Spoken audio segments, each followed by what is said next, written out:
Assalamualaikum warahmatullahi wabarakatuh. Yang terhormat, Bapak dosen pengampu mata kuliah Lingkungan Hidup Sumatera, Bapak Arta. Pada kesempatan kali ini, kelompok kami akan mempresentasikan hasil tugas kami yang bertemakan Fishbone dengan judul Konflik Masyarakat Adat dan Perusahaan Perkebunan di Provinsi Riau. Perkenalkan, nama saya Rivaldo Firmansyah dengan NIM akhir 067 dari Program Studi Teknik Kimia.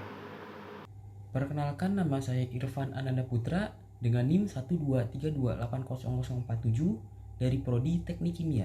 Perkenalkan, nama saya Nur Sayono dengan NIM 12333100037 dari Prodi Teknik Biosistem. Perkenalkan, nama saya Santa Febrina Utauru dari Prodi Teknik Kimia dengan NIM 123280063.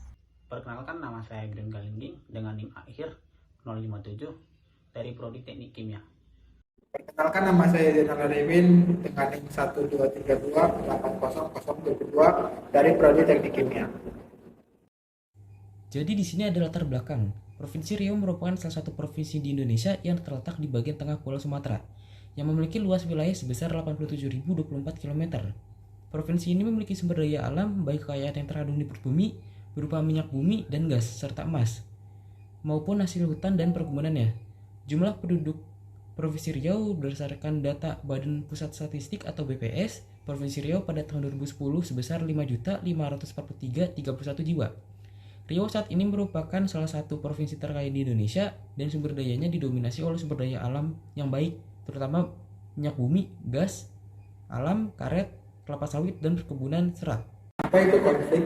Konflik adalah ketidaksetujuan antara dua atau lebih anggota organisasi atau kelompok-kelompok dalam organisasi yang timbul karena mereka harus menggunakan sumber daya yang langka secara bersama-sama atau menjalankan kegiatan bersama-sama atau mempunyai status, tujuan, nilai, dan persepsi yang berbeda. Studi kasus. Dari data yang sudah dilampirkan, kami menyepakati untuk mengangkat masalah konflik di Provinsi Riau. Karena setiap tahun pasti ada konflik dari berbagai masalah yang selalu terjadi di Provinsi Riau, dan itu merupakan salah satu masalah yang ada di Provinsi Riau. Salah satu kasus konflik lahan yang banyak terjadi di Provinsi Riau adalah konflik lahan perkebunan antara masyarakat dengan perusahaan.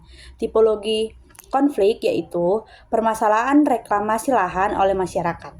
Dalam rangka penanganan dan penyelesaian konflik perkebunan, pemerintah provinsi, dan pemerintah kabupaten atau kota, serta instansi terkait mempunyai fungsi dan kewenangan masing-masing yang telah diakomodir dalam berbagai peraturan perundang-undangan yang ada.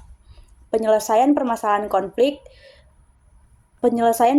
konflik lahan sangat tergantung dari peran aktif pemerintah daerah dalam mencari solusi penyelesaian melalui pendekatan-pendekatan yang dilakukan terhadap pihak terkait dengan mempertimbangkan faktor sosial, ekonomi, dan sosial politik di wilayah tersebut. Pemerintah daerah harus memahami fungsi dan kewenangan dalam penyelesaian konflik lahan, di mana penyelesaian konflik lahan harus dilakukan dengan prinsip win-win solution, dengan tetap memperhatikan aspek kepastian hukum, perlindungan hukum, keadilan, dan kesejahteraan masyarakat tempatan serta tetap memperhatikan kepentingan perusahaan.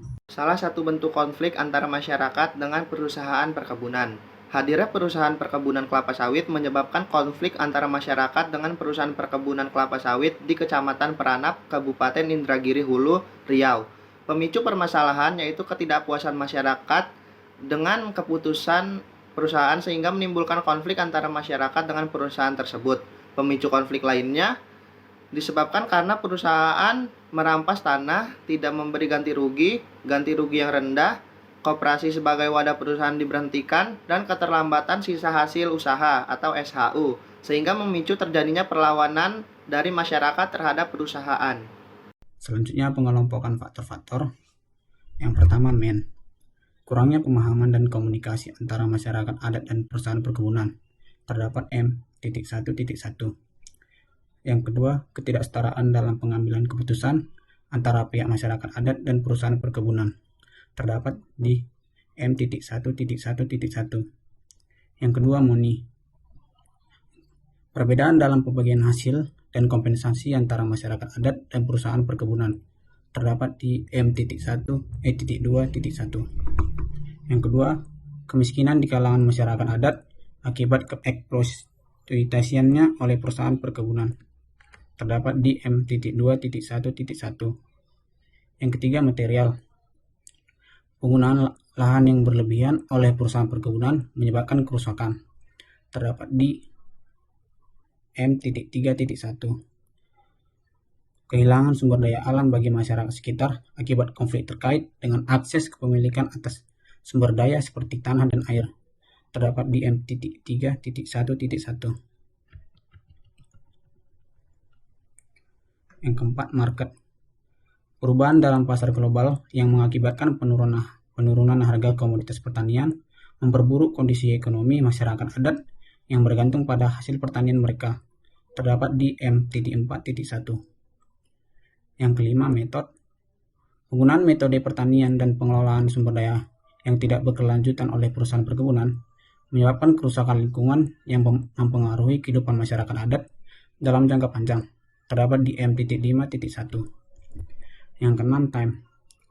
Lama waktu penyelesaian konflik yang berkepanjangan menyebabkan ketegangan yang terus berlanjut antara kedua pihak, terdapat di T.1.1.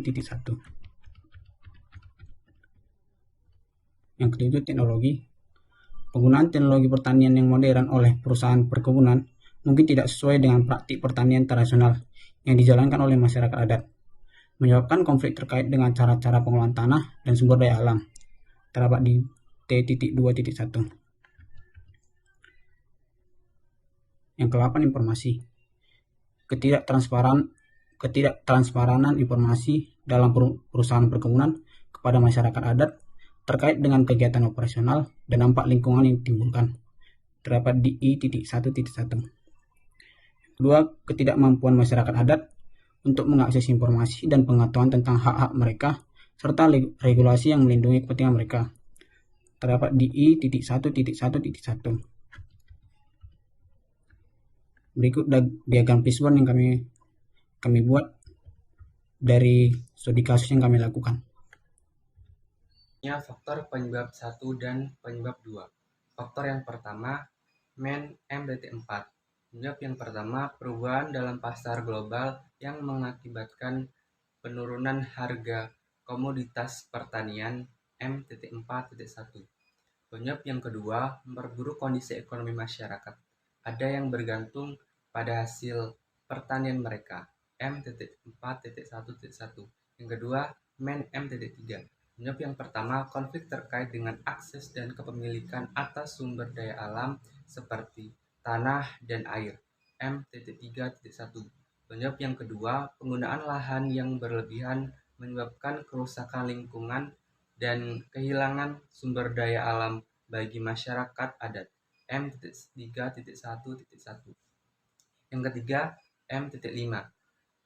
Penyebab yang pertama, kemiskinan di kalangan masyarakat adat akibat mengeksploitasinya oleh perusahaan perkebunan M.5.1.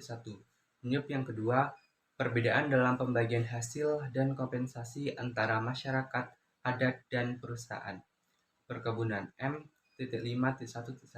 Yang keempat, M.1. Penyebab yang pertama, kurangnya pemahaman dan komunikasi antara masyarakat adat dan perusahaan perkebunan M.1.1. Penyebab yang kedua, ketidaksetaraan dalam pengambilan keputusan antara pihak masyarakat adat dan perusahaan M.1.1. Yang kelima, ML.1. Penyebab yang pertama, ketidakmampuan masyarakat adat untuk mengakses informasi dan pengetahuan tentang hak-hak mereka 1.1.1. Penyebab yang kedua, ketidaktransparan informasi dari perusahaan perkebunan kepada masyarakat adat terkait dengan kegiatan operasional 1.1.1. Yang keenam, T.2. Penyebab yang pertama, menyebabkan konflik terkait dengan cara-cara pengelolaan tanah dan sumber daya alam T.2.1.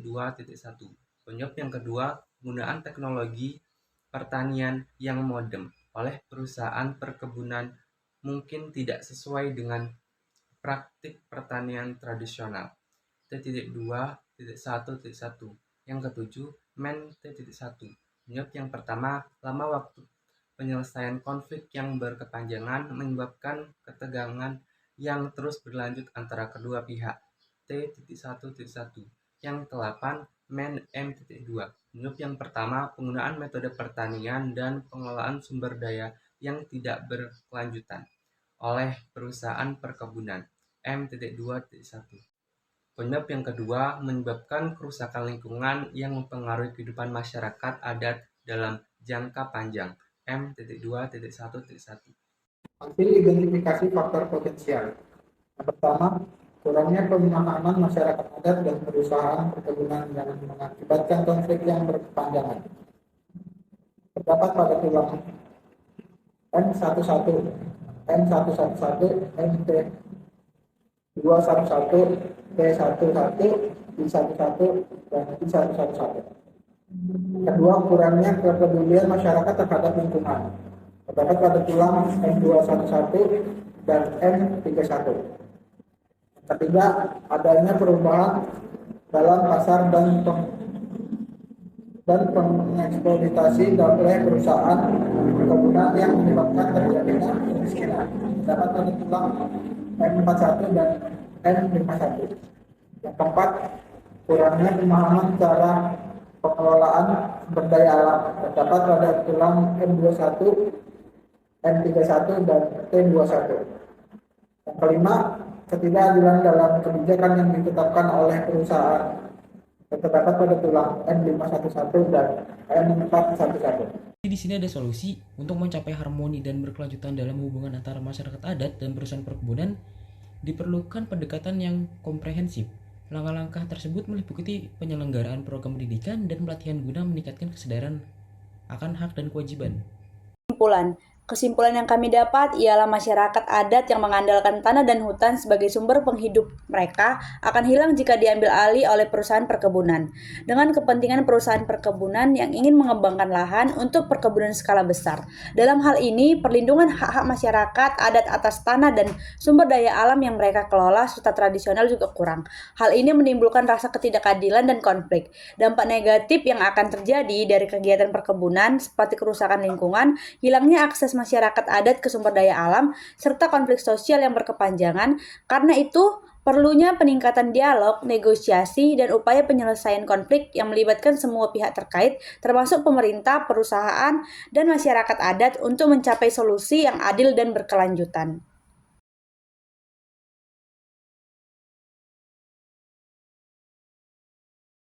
Sekian presentasi tugas dari kelompok kami. Sekiranya ada salah kata dan pengucapan, kami mohon maaf. Terima kasih. Wassalamualaikum warahmatullahi wabarakatuh.